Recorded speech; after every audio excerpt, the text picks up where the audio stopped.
روح سلطانی رہے باقی تو پھر کیا اضطراب ہے، مگر کیا اس یہودی کی شرارت کا جواب۔ یعنی یہ جو جمہوریت ہے چلو باقی ہے تو پھر کوئی مسئلہ نہیں ہے، اس میں پریشانی کی کوئی بات نہیں، لیکن یہ یہودی نے جو شرارت کی ہے، یعنی کارل مارکس جو یہ سوشلزم لے کے آ گیا ہے، یہ اس کا کیا ہوگا۔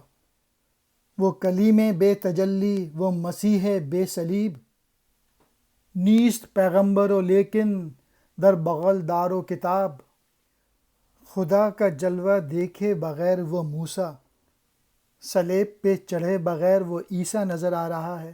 وہ خدا کا پیغام تو لے کر نہیں آیا، لیکن اس کے پاس، کارل مارکس کے پاس ایک کتاب موجود ہے۔ کارل مارکس نے کتاب لکھی تھی دا کیپٹل، جس نے دنیا میں انقلاب پیدا کر دیا تھا سوشلزم کے لیے۔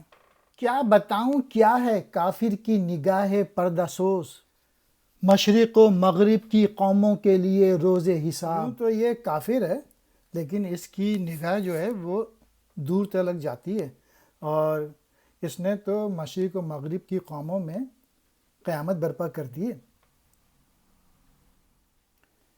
اس سے بڑھ کر اور کیا ہوگا طبیعت کا فساد، توڑ دی بندوں نے آقاؤں کے خیموں کی طناب۔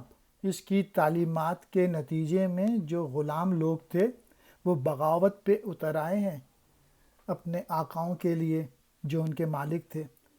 کارل مارکس نے مزدوروں کو ایسا جذبہ دے دیا تھا کہ وہ اپنے جو سرمایہ دار تھے ان کے خلاف ڈٹ کر کھڑے ہو گئے تھے۔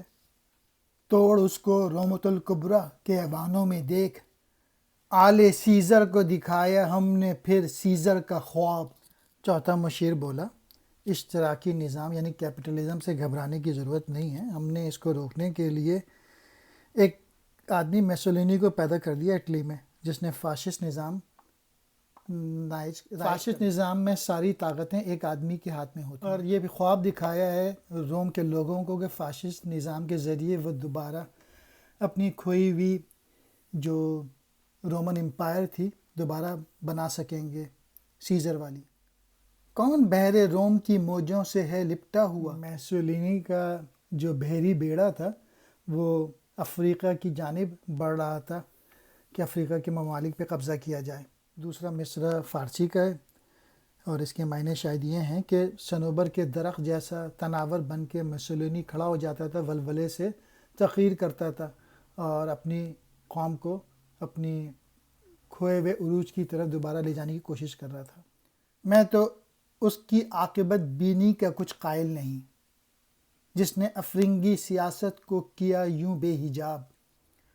فرنگی سیاستدانوں کی چالاکیوں سے پردہ اٹھا کے میسولینی نے کوئی اچھا کام نہیں کیا۔ اشتراکیت کو یعنی کارل مارکس کے نظام کو ابھرنے کا موقع مل جائے گا، اور